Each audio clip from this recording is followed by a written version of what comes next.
All right, and something else I'll show you. I forgot to show you in the fuel table. I'm going to go back here, and then so you can see right now we're at 30 something percent throttle and basically in the 0 RPM column. So, if I go back over here and throw some RPM at this thing, now you'll see that that bar's moved. Now, if I take my throttle and move it around a little bit, you'll see that it's sort of painting a line where we've been. And this is easier to do on a real bike to show, but because of the way my inputs are here, I'll just show you a little bit. But now you can see we've got these lines drawn, and when you're really running, it would be more stuff like, it would be circled like this, and what you've actually done. I don't have a lambda sensor hooked up right now, but the cool thing is if I did, it would actually show you what the lambda value is, so your air fuel compared to what it should be.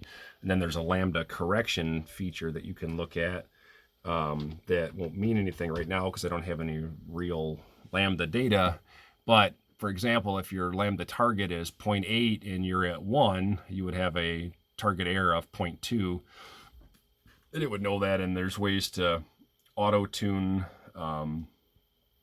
with the engine running here. I think it's like a Control T, but a lot of that stuff you're going to have to do some research and start figuring out how all that works.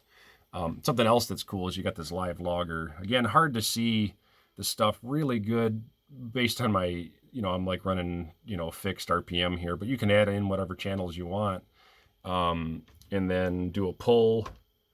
I can pause this screen, and again, it's really hard for me to show much of anything, but you can highlight a certain section, right click and then go under selection and then auto tune it. Again, I don't have anything really set up on here to show, but so you can kind of do like live auto tune type stuff. You just got to be careful to make sure that you're not tuning at idle and you're not tuning like with, when you're releasing the throttle and stuff like that. You can cause some unintended consequences sometimes, but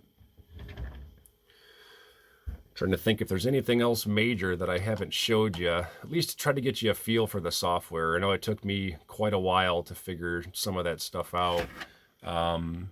You can set up shortcuts and stuff here. Let's see here, what else is there? Under this configuration tab, basic engine settings, firing orders 1, 2, 4, 3, ECU logging settings. This is where you turn on what channels you want, when you log, at what sample rate.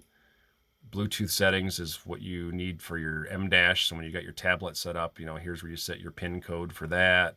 You can set up your Bluetooth switches for like your boost tables and stuff like that if you want. Let's see here. Limits, rev limiter set to 11,000 RPM right now, ignition and fuel. A lot of these things, I don't really have recommendations on what you should do. Boost cut, if you can, so this definitely needs to be moved way up.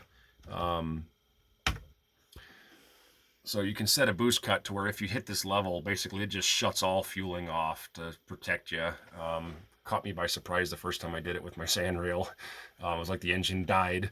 But this would be a protection feature. Lean power cut, same thing.